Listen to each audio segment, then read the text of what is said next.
kembali lagi di podcast Aksi Nyata dari Kamu untuk Indonesia. Ketemu lagi bersama saya Ratu Nabila. Sebelum kita mulai, aku mau ngasih tahu kalau podcast Aksi Nyata dari Kamu Indonesia ini hadir di beberapa platform, yaitu di Instagram, Facebook, Twitter, dan juga YouTube Partai Perindo @partaiperindo. Kemudian ada juga di RCTI Plus, Okezone, Sindo News, inews.id, dan website Partai Perindo. Ya, stay tune karena hari ini kita punya topik yang sangat menarik, yaitu ancaman krisis pangan di Indonesia. Nah, kita sudah kedatangan bintang tamu spesial. Beliau adalah Ketua Bidang Sosial dan Kesejahteraan DPP Partai Perindo sekaligus juga Caleg DPR RI Dapil Sulawesi Utara, Bapak Efrain Yeri Tawalujan. Ya, selamat sore Pak Yeri. Selamat sore. Bagaimana kabarnya, sehat Pak? Sehat, Ini alhamdulillah. bolak-balik Jakarta Sulawesi nih Pak. Seperti itulah Mbak Nabila. Karena dapilnya jauh. Iya. Nah, Pak Yeri, ini selain sibuk kampanye tentunya sekarang ini, nah Bapak sibuk apa lagi? Kan juga di DPP ini bidang sosial begitu ya. Sebenarnya kesibukan utama justru jadi salah satu juru bicara nasionalnya Partai Perindo ya.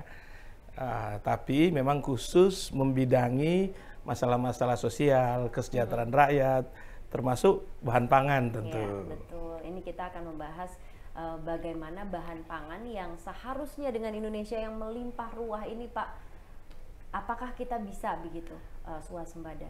Seharusnya kan bisa, karena kita nih daerah pertanian kan, harusnya bisa kalau dikelola dengan serius. Betul. Serius itu seperti apa Pak pengelolaannya? Karena kan kemarin juga sempat ada rencana begitu di Pulau Kalimantan yang ternyata gagal dan malah sekarang menjadi banjir dan lain-lain. Itu nanti food estate itu.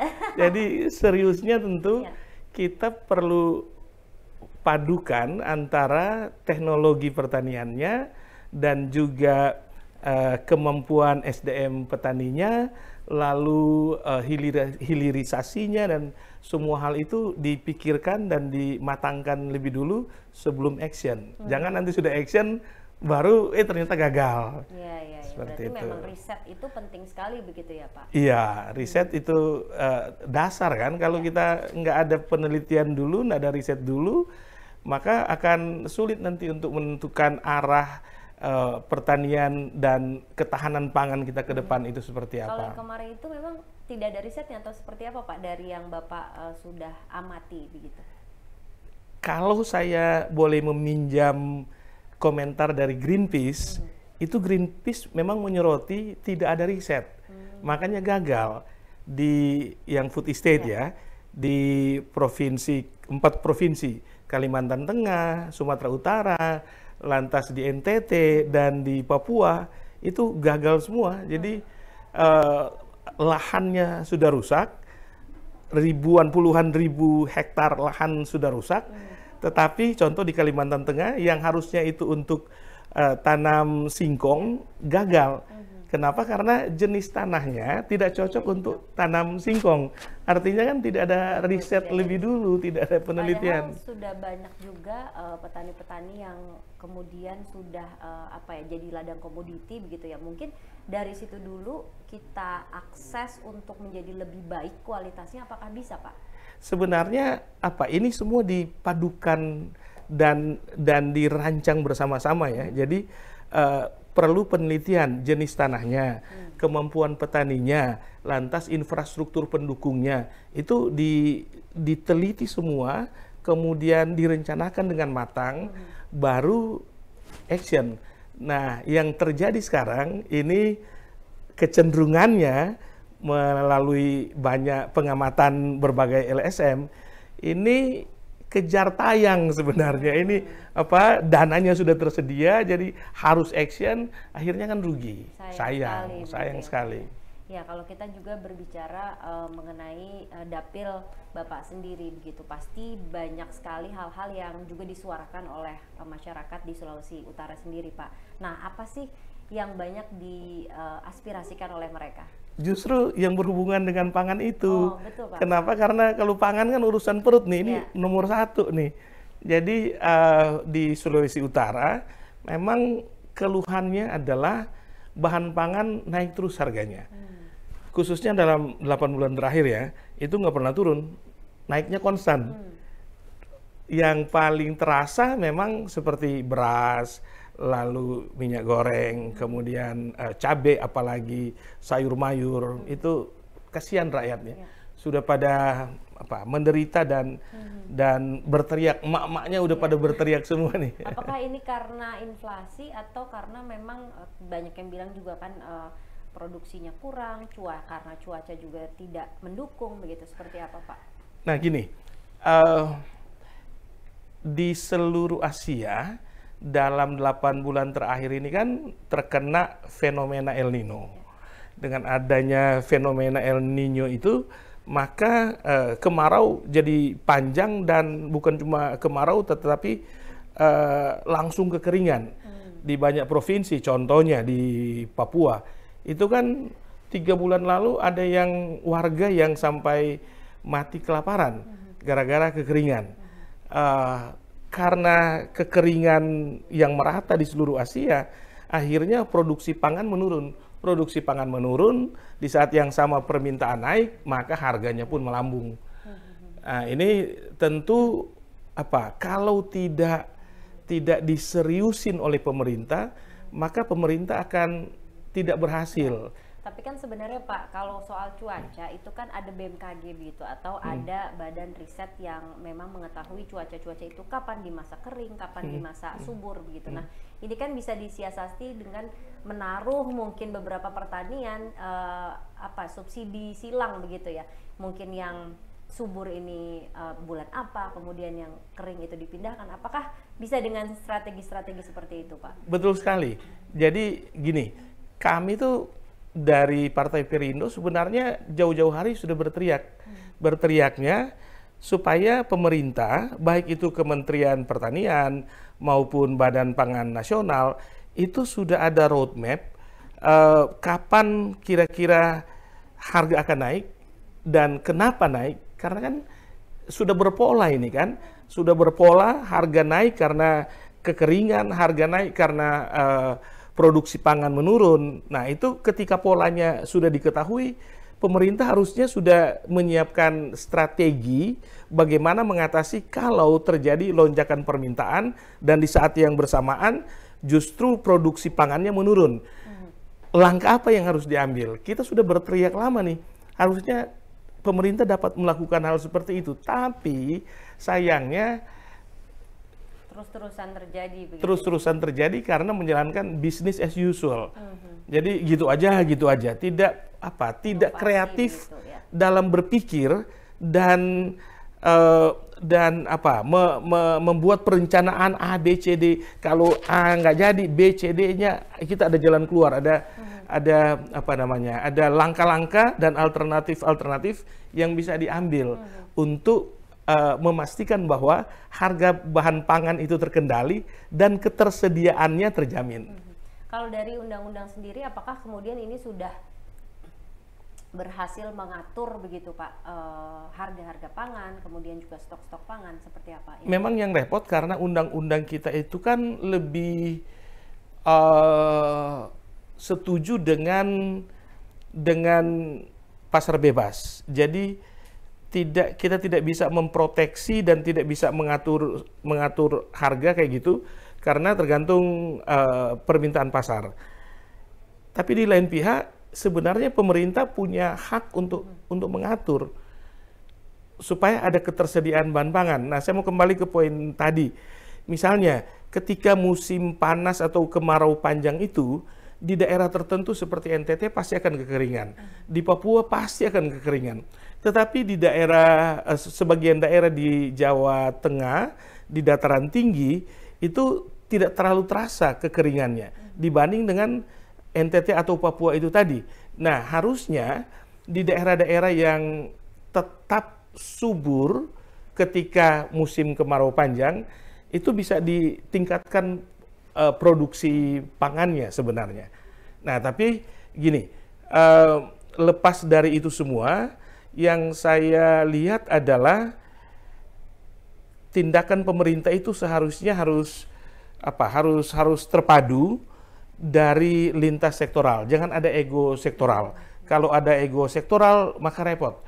Contoh, Kementerian Pertanian memang harus benar-benar punya plan yang bagus, tapi kerjasama dengan Badan Pangan Nasional. Nggak boleh kerja sendiri mereka. Itu harus kerjasama dengan Bulog juga tentu saja. Dan banyak banyak bikin perencanaan bersama dan action bersama ketika di lapangan. Terlihatnya sekarang masih ada ego-ego sektoral begitu ya Pak ya, belum bisa bekerja sama untuk bagaimana menyelesaikan persoalan pangan ini begitu. Betul sekali. Contoh, sampai sekarang ini harga cabai rawit misalnya ya, itu di daerah di Jakarta saja sudah Rp125.000 per kilogram. Yang cukup menggelikan adalah Menteri Perdagangan kaget sekitar 3 minggu yang lalu. Kaget ketika Menteri tahu bahwa harga cabai di Jakarta di atas 100.000. Dan dia ngomongnya gini, loh saya baru dari Jawa Timur, harga cabai di Jawa Timur itu 75.000 per kilogram.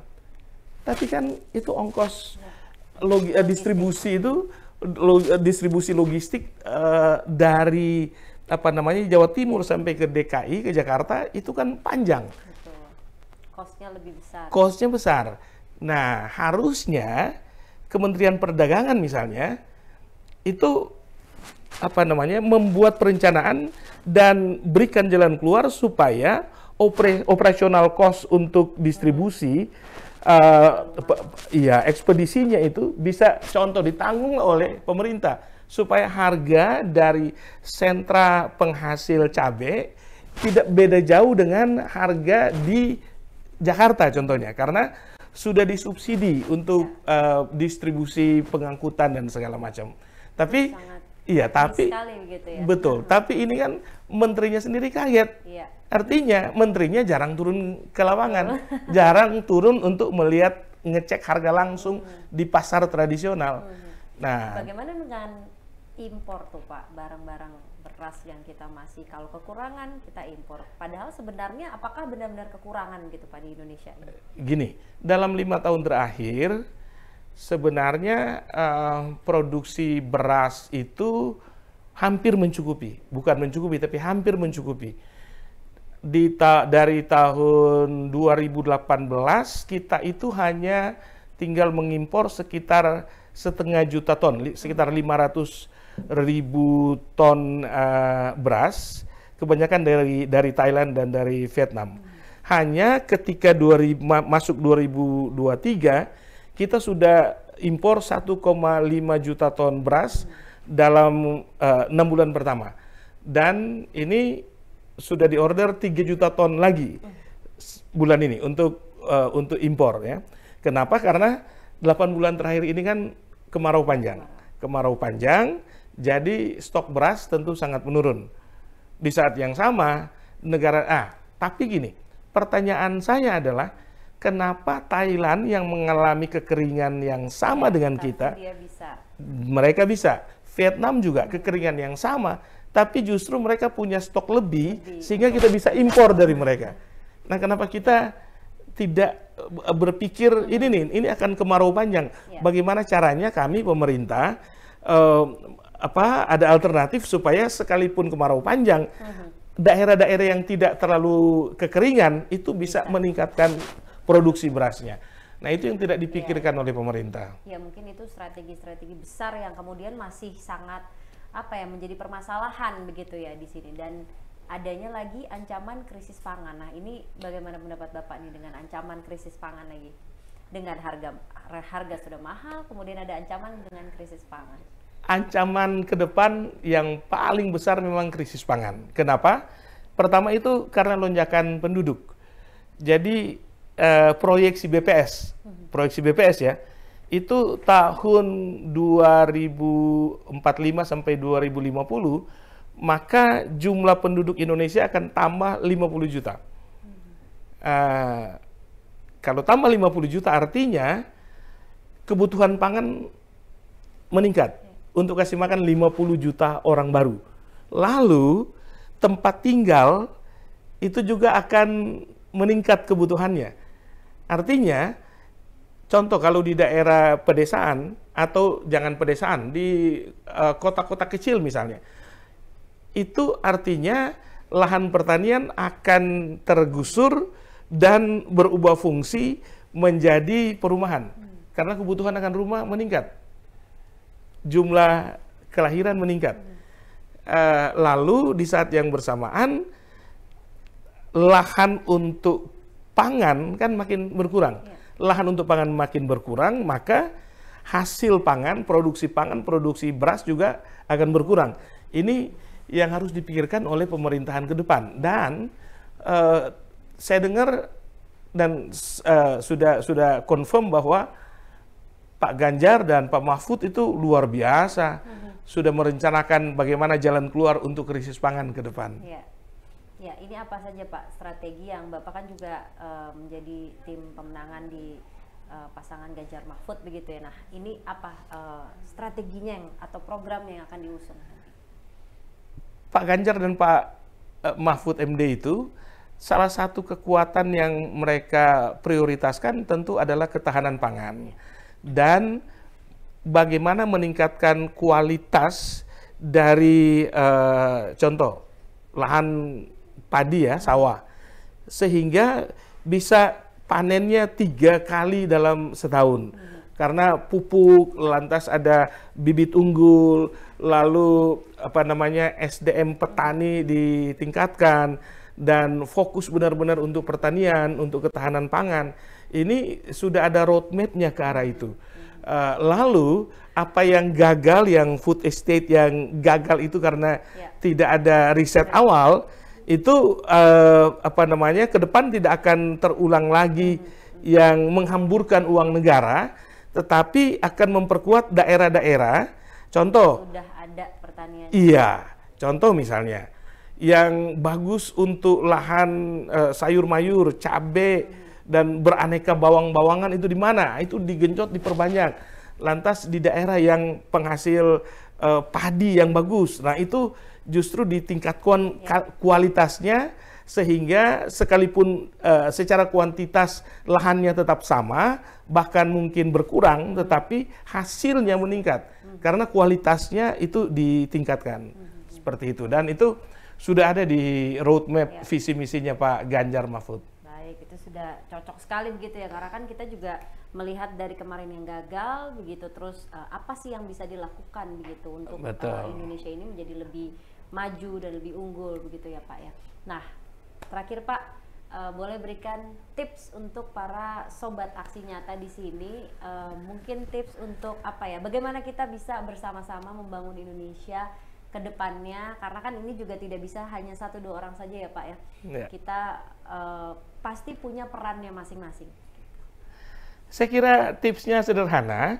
Pertama, kita tetap optimis bahwa masa depan Indonesia akan lebih baik, dan tentu saja masa depan Indonesia akan lebih baik jika kita tidak salah pilih dan memilih Pak Ganjar Mahfud tentu saja ya untuk presiden dan wakil presiden kita. Tetapi lepas dari itu, saran saya untuk kaum millennials dan seluruh pemirsa, mari kita tingkatkan kemampuan diri sendiri dan kita berpikir ke jangka panjang, 10 tahun, 20 tahun ke depan, kira-kira apa yang akan menjadi krisis paling besar yang akan terjadi baik secara global maupun Indonesia, sehingga kita sendiri dapat mempersiapkan diri.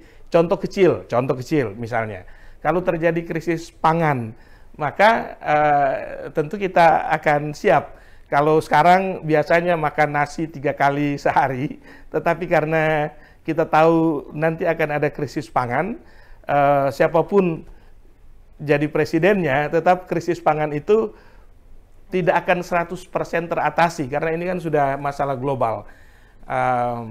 Jadi lebih baik ada diversifikasi pangan, dalam arti kita harus bisa untuk makan jangan hanya satu menu saja, jangan hanya nasi aja terus, tapi bisa variatif makannya, supaya nanti terbiasa. Kalau krisis itu benar-benar datang, kita udah terbiasa kok, udah siap, seperti itu. Baik, ini juga sangat berkaitan sekali ya dengan Partai Perindo, campaign aksi nyata dari kamu untuk Indonesia yang relate dengan movement yang dijalankan Partai Perindo, yaitu bagaimana kita untuk tetap selalu produktif, solutif, modern, bersih, berintegritas, peduli, dan juga turun tangan langsung untuk Indonesia sejahtera. Dan untuk mendaftar sebagai anggota Partai Perindo, Anda bisa mengunjungi website www.partaiperindo.com. Jangan lupa juga download aplikasi Partai Perindo di App Store dan Play Store atau scan barcode di sini. Oke. Terima kasih Pak Heri, luar biasa ya, kita jadi tahu ini bagaimana krisis pangan ini adalah ancaman yang nyata begitu ya Pak. Kita dan harus mempersiapkan diri. Siap. Ya, terima kasih pemikirannya dan juga sharingnya. Terima kasih juga untuk Partai Perindo yang selalu bergerak dengan aksi nyatanya. Semoga Partai Perindo ini semakin sukses dan maju terus untuk Indonesia sejahtera. Salam aksi nyata dari kamu untuk Indonesia. Sampai jumpa di episode selanjutnya. Bye-bye. Marilah seluruh rakyat Indonesia, arahkan pandanganmu ke depan.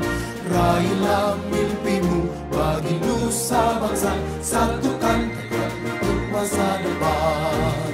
Pantang menyerah, itulah pedomanmu.